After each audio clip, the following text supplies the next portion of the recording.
It's 5:05 am on May 20th, 1953. The Nevada desert erupts as another nuclear bomb detonates at Frenchman's Flat, part of Operation Upshot-Knothole, one of the most intensive atomic testing programs in American history. But within seconds of that blast, something impossible happens. A metallic disc-shaped object is seen rapidly descending from the sky, headed south toward Las Vegas, then vanishing into the Arizona mountains. What happened next would remain classified for 20 years, and according to some researchers, it's the reason Area 51 exists. This is the story of the Kingman UFO crash, and unlike Roswell, this one has signed affidavits, multiple credible witnesses, and a paper trail that leads directly to the most secretive military installation on Earth. But here's what makes Kingman truly unique. This wasn't a crash. This was a forced landing. The craft was 100% intact. Before we dive into the crash itself, we need to understand what was happening in the Nevada desert in early 1953. Operation Upshot-Knothole was the 9th series of atmospheric nuclear weapon tests conducted by the Atomic Energy Commission. Between March 17 and June 4, 1953, they detonated 11 nuclear devices at the Nevada Proving Ground. This wasn't just about testing bombs. This was about preparing for atomic warfare. An estimated 21,000 Department of Defense personnel participated in this operation. The goal? To weaponize the atom and train soldiers for nuclear combat. But something was watching. And if multiple witnesses are to be believed, that something didn't like what it saw.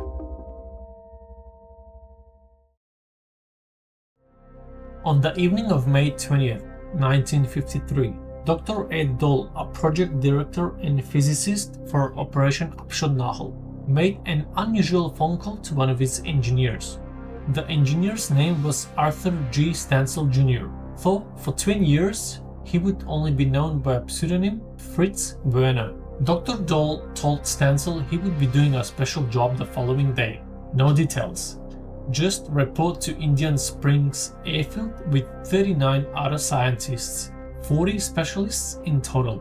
Stansel wasn't just any engineer. This was a man who had participated in the D-Day landings during World War II, worked on the Manhattan Project, served at Wright-Patterson Air Force Base in the Air Material Command's Office of Special Studies, and would later spend 16 years working on the Apollo program. His credentials were impeccable. He was an expert in engine test cells, responsible for investigating blast effects on buildings, and a specialist in aircraft landing gear. And he was on assignment at the Atomic Proving Ground in Nevada during Operation Upshot-Knothole.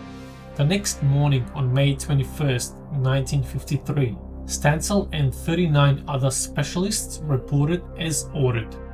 When the 40 scientists arrived at Indian Springs Airfield, they were loaded on a specific bus, a Major Model 3301. But this wasn't a normal bus ride. The windows were completely blacked out, curtains covering every opening, and black paper taped over the glass. Before boarding, they had to hand over all their personal valuables to the military police. An Air Force colonel addressed the group as they began their journey. He told them that a super-secret Air Force vehicle had landed, not crashed, and each specialist would investigate only their specific area of expertise, nothing more. Then came the journey, a grueling trip on unimproved dirt roads through the desert. They traveled blind, unable to see where they were going. The specialists later concluded they had been taken to the vicinity of Kingman, Arizona, a remote city 175 miles south of the Nevada test site. The bus ride took them through the night. When they finally arrived, it was still dark, and what they saw in the darkness would change everything. Two massive spotlights illuminated the scene like a daylight, and there it was, in Arthur Stansel's own sworn words. The craft was 30 feet in diameter and 14 feet tall. It looked like two deep saucers, one inverted upon the other, with convex surfaces top and bottom. The craft was constructed of a dull silver metallic like brushed aluminium.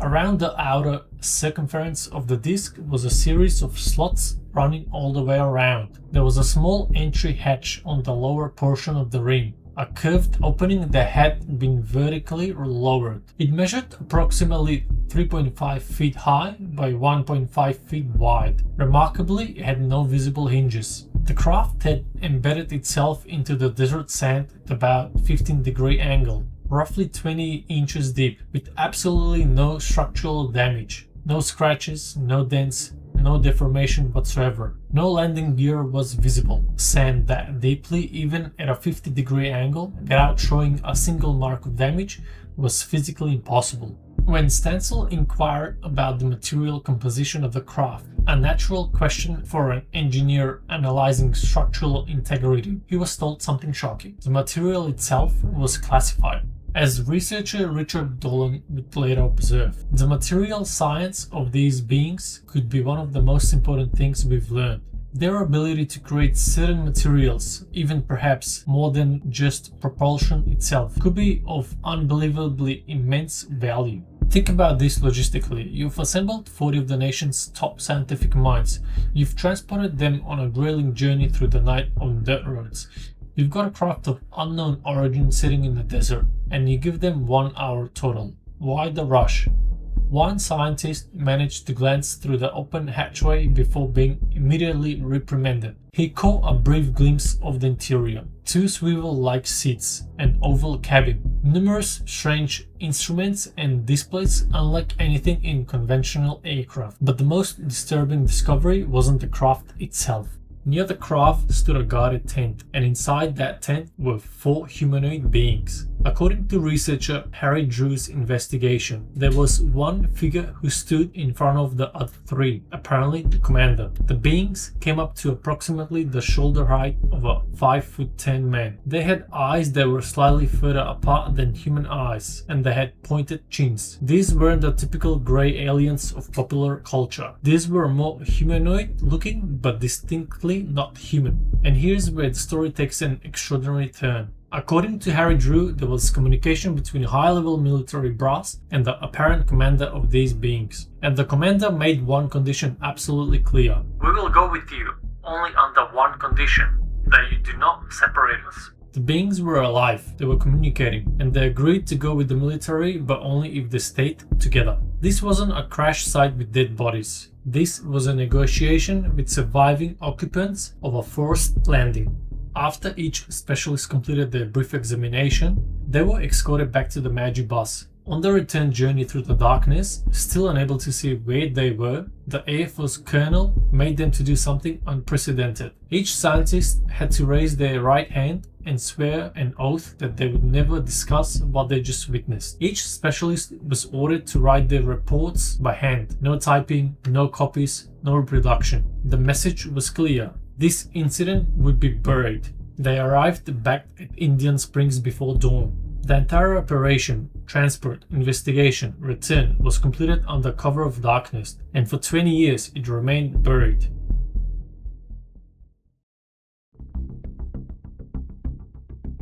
While the scientists were being returned to Indian Springs, a massive retrieval operation was already underway. The army of engineers arrived from Camp Irwin with an M25 tank transporter, essentially a massive 18-wheeler trailer designed to hold tanks. Using 8x8 wooden beams, they constructed a cradle to hold the disc-shaped craft. Critically, they kept it at the same 15-degree angle. With the 30-foot diameter craft secured on its wooden cradle, they began moving out. Their destination across the Colorado River, heading toward Nevada. But this is where things got chaotic.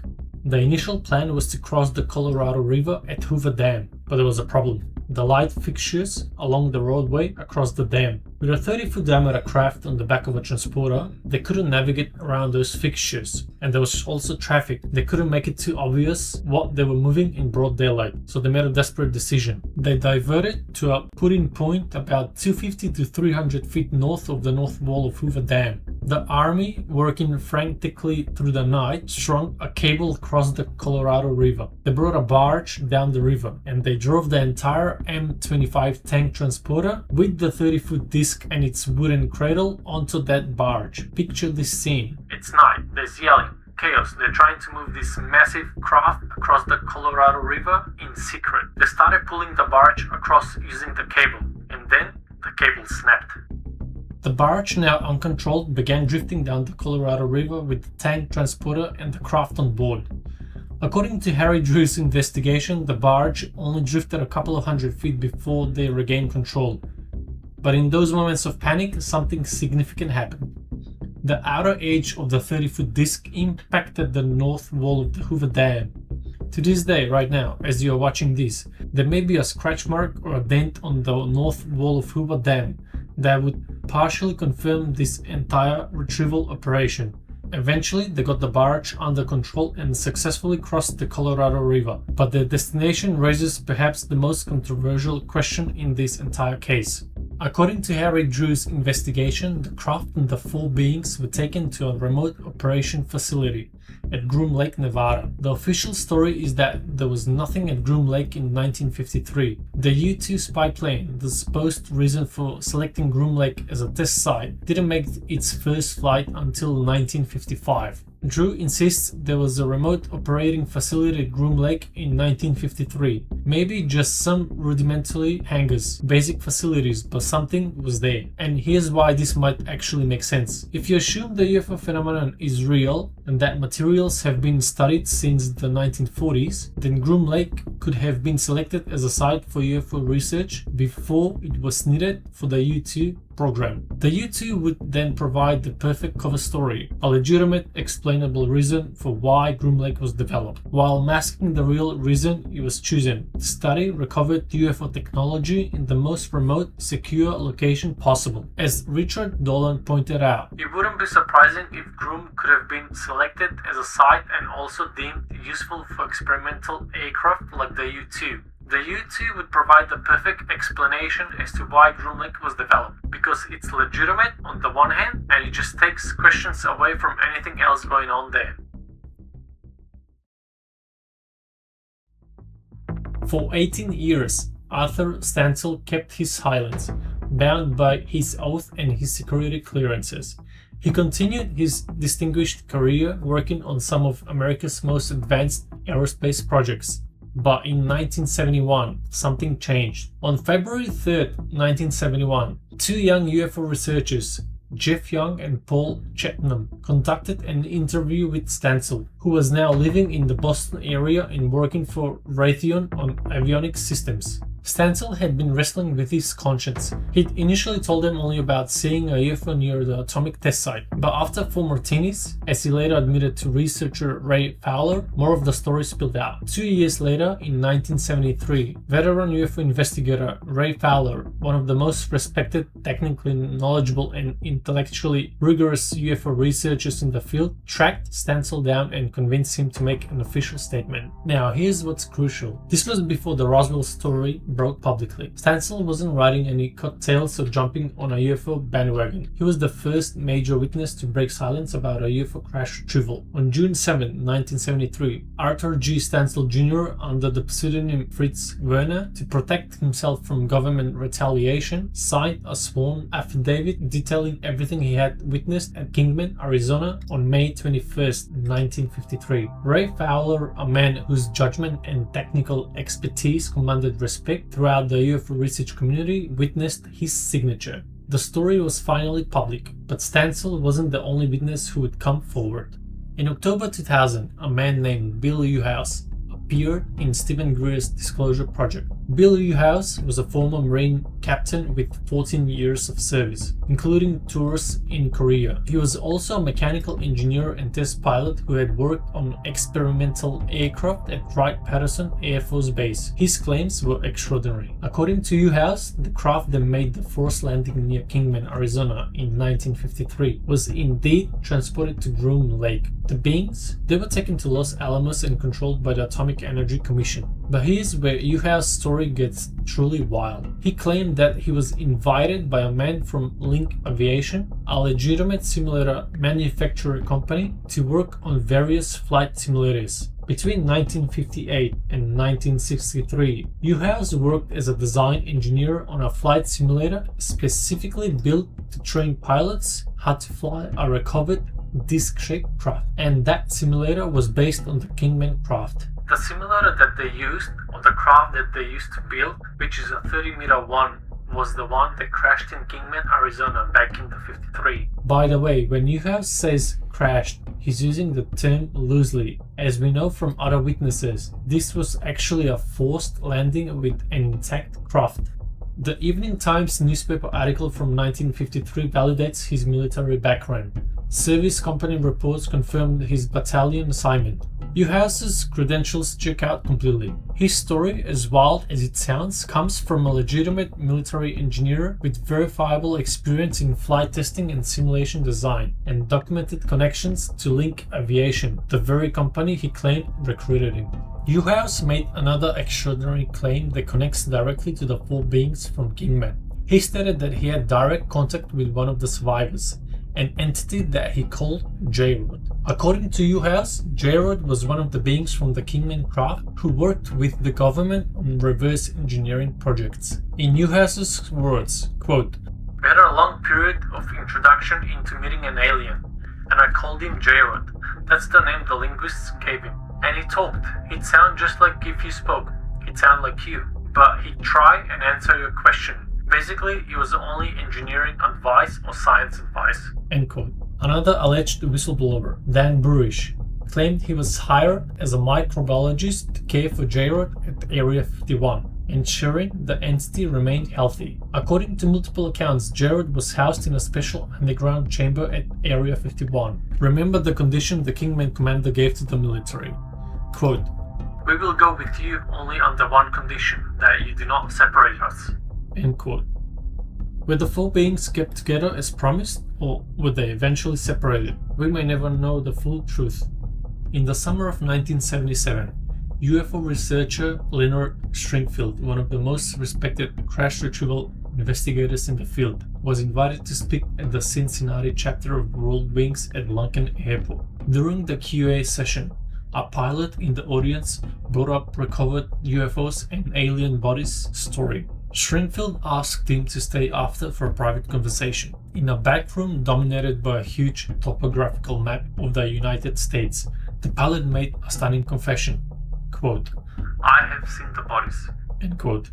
The pilot pointed to an area inside Arizona on the map. Quote, "That's approximately where the saucer crashed. It was in a desert area, but I don't know the exact location. I'm almost positive it happened in 1953. End quote. Then he revealed his connection. Quote, "I saw the bodies at Wright-Patterson. I was in the right place at the right time when the crates arrived at night by DC-7. End quote. The pilot described standing in a hangar about 12 feet away from 5 wooden crates on a forklift. Air police stood silent guard. In 3 of those crates, he saw small humanoids, approximately 4 feet tall. Their heads were hairless and disproportionately large. Their skin looked brown under the hangar lights. Eyes appeared open. Mouths were small. Noses were indistinctive. The pilot also heard that one of the entities had been alive when the military team first arrived at the site. They tried to save it with oxygen. They failed. This account matches perfectly with what we know about Kingman. 4 beings, some possibly injured or deceased, transported to Wright-Patterson. In 2013, researcher Michael Schrad was given access to Leonard Stringfield's dictation notes by the MUFON governing body. Within those files was an account that provides stunning context for what was happening at Wright-Patterson in the years following Kingman. The source was a woman, identified only as Mrs. G. Mrs. G had been employed at Wright Field during the 40s and 50s. She worked in the Foreign Materials Division and held a top-secret security clearance. Her job? To catalog any foreign materials that came into the base. And in 1955, just 2 years after Kingman, she cataloged something extraordinary. The contents taken from the interior of a crashed UFO. Over 1,000 components were cataloged. Everything was photographed and tagged within a warehouse facility. During this process, Mrs. G saw something that haunted her for the rest of her life. A cart was wheeled past her carrying 2 bodies. They were about 4 to 5 feet in length, packed in dry ice and some type of chemical preservation solution. The bodies were human-looking but with disproportionately large heads and slanted eyes. This reinforces the concept of at least one and probably multiple UFO warehouses, with Wright-Patterson Air Force Base as the primary hub. 3 months after the Kingman forced landing, something significant happened. In August 1953, the US Air Force issued Regulation 200-2.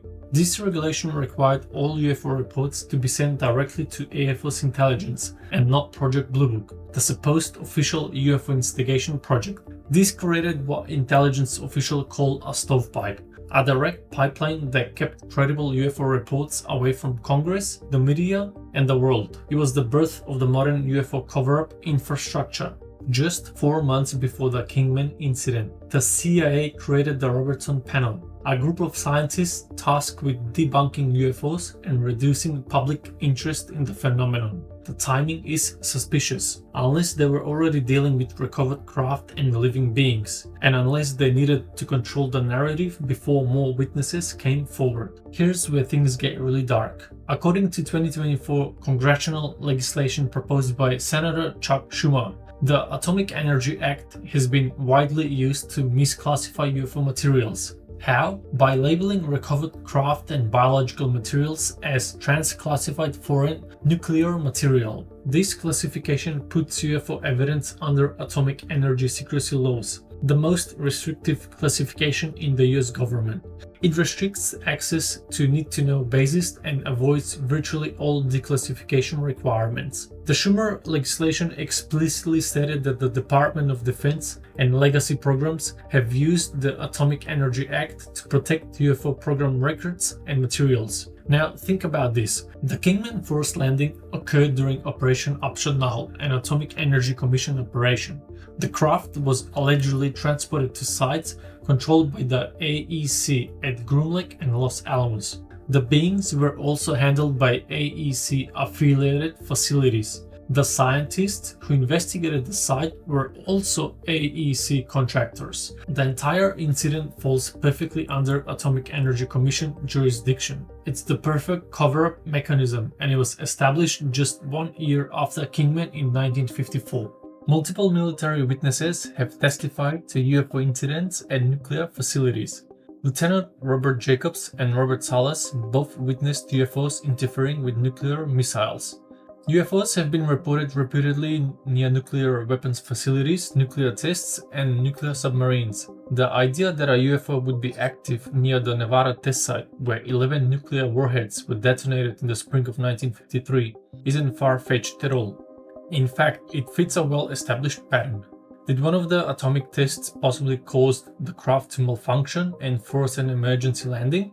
Or were the occupants observing our nuclear capabilities and decided to make contact? We may never know, but the connection between UFO activity and nuclear weapons is undeniable. In recent years, leaked notes from Dr. Eric Davis, almost certainly from the files of the late Dr. Edgar Mitchell, revealed a conversation between Davis and retired Admiral Thomas Wilson about a program to study UFO technology. In those notes, Wilson describes learning that scientists in a special access program had in their possession what appeared to be a fully intact, non-damaged flying saucer. The Kingman craft was 100% intact, no damage, a forced landing, not a crash. Could the craft Wilson learned about have been the Kingman vehicle? When discussing all these accounts of materials and bodies being stored at Wright-Patterson, researcher Michael Schratt asked Richard Dolan a pointed question. Quote, "Do you give credence to the rumors of large underground facilities at Wright-Patterson?" End quote. Dolan's response was, quote, "You would think they would have to have something like that. Officially, I don't think they acknowledge anything like this, but you hear about this over and over again." End quote. Authors Schmidt and Carey, in their books on Wright-Patterson, certainly give credence to underground storage facilities. Where else would they store multiple intact or partially intact crafts, biological specimens requiring preservation, over 1,000 catalog components from UFO interiors, materials that cannot be exposed to conventional analysis, and technology you're attempting to reverse engineer? You would need massive underground facilities with climate control, biological containment, security beyond anything above ground. Wright-Patterson makes perfect sense as the hub for all of this. Richard Dolan has a rule in UFO research. Quote, if there's 3 independent references to a specific thing, you've got to at least consider the likelihood, end quote. For Wright-Patterson as a UFO storage and analysis hub, we have far more than 3 sources: Arthur Stancil, Kingman Witness, Bill Uhouse, reverse engineering engineer, the unmanned pilot who saw bodies in crates, Stringfield source, Mrs. G, Foreign Materials Division cataloger, and multiple other witnesses documented by Stringfield, Schmidt, and Carey. We're not talking about 3 sources, we are talking about dozens of independent witnesses, many with verifiable backgrounds, telling remarkably consistent stories about Wright-Patterson being the central hub for the UFO materials. As Stratt noted, all roads lead to Wright-Patterson Air Force Base. According to Harry Drew's investigation, when the barge carrying the Kingman craft drifted down the Colorado River, the outer edge of the disc impacted the north wall of Hoover Dam. That means there should be physical evidence, a scratch, a dent, an unusual mark on a specific section of the dam that could be investigated even today. Has anyone ever conducted a systematic search of the north wall of Hoover Dam for unusual markings from 1953? Has anyone ever filed Freedom of Information Act requests for Army Corps of Engineers records from May 1953 regarding emergency river crossing near Hoover Dam? Has anyone searched for records of the M25 tank transporter from Camp Irwin being deployed to Arizona in May 1953? These are testable claims. These are the kind of evidence that could corroborate or debunk the Kingman story. The fact that no one has systematically investigated these physical evidence trails is frustrating, but also tells you something about how UFO field has traditionally operated. The Kingman case is often called the dark horse candidate of UFO crash retrievals. It's less sensational than other cases. It doesn't have the pop culture recognition. But in many ways, Kingman is more than significant. The craft was intact. This wasn't scattered debris. This was a complete, functional vehicle that could be studied as a whole system.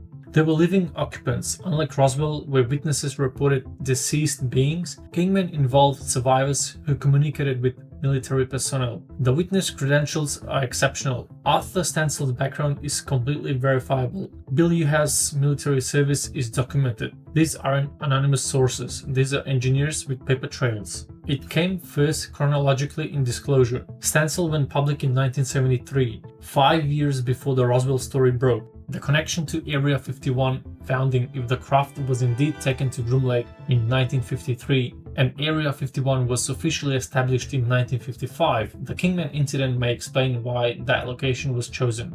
The Atomic Energy Commission involvement provides the legal framework for how this was remained classified for plus 70 years under atomic energy secrecy laws. The reverse engineering claims Billy Uhas's testimony about building flight simulators based on the Kingman craft suggests actual technological advancement from studying this vehicle. Kingman isn't just another crash story, it's potentially the foundation for everything that came after. Area 51, reverse engineering programs, special access programs, the entire infrastructure of UFO secrecy. So what really happened in Kingman, Arizona on May 21st, 1953? Here's what we know for certain. Operation Upshot-Knothole was conducting nuclear tests in Nevada in May that year. Arthur G. Stancil Jr. was a credentialized engineer with verifiable employment at Wright-Patterson and worked on Operation Upshot-Knothole. Stancil signed a sworn affidavit describing a forced landing retrieval near Kingman, witnessed by Ray Fowler. 40 scientists were transported to the site under extraordinary security measures. The craft was 100% intact, 30 feet in diameter, 14 feet tall, with no structural damage despite bedding 20 inches into the sand. 4 humanoid beings were present and alive, with one apparently serving as a commander.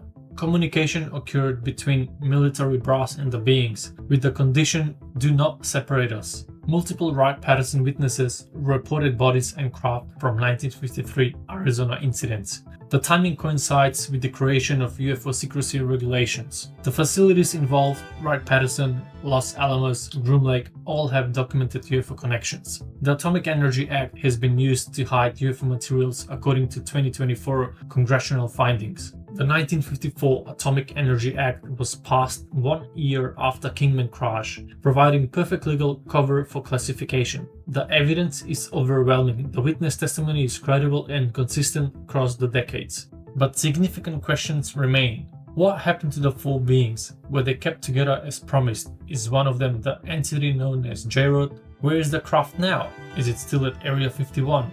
Has it been moved? Has it been successfully reverse engineered? What about the scratch on Hoover Dam? Has anyone ever investigated the north wall of the physical evidence of the 1953 incident? Why did they force land? Was it a nuclear interference? Or perhaps a deliberate contact? Or maybe a mechanical failure? Or a decision to surrender their technology? If Billy House is correct about flight simulators being operational, what level of technology have we achieved in the 60+ years since then? If Wright-Patterson had 13 bodies in 1953 according to Robert Thompson, how many total incidents have there been? One thing is certain. Something remarkable happened near Kingman, Arizona in May 1953. Something that couldn't be explained by conventional technology. Something that required 40 top scientists sworn to secrecy. Something intact enough to transport to the most secure facilities in America. Something that may have included living, communicating beings. And something that multiple credible, verifiable witnesses risked their careers and reputations to tell us about.